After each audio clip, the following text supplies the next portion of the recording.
पणजे गोमंतक कार्यालयाकडेन रस्त्याचेर no entry फलक लायला, तरी दुचाकी चलोवपी लोक नो एंट्रीन गाडी काडटात।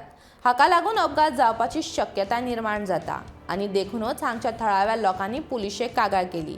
हाचेर पुलिशेन बेगोबेग कारवाय करून आपले अधिकारी गोमंतकाच्या कार्यालयाकडेन तैनात केले आनी एकाच वरा भितर तांच्यांनी नो एंट्रीन दुचाकी चलोवपी 18 जाणांक तालाव घातले।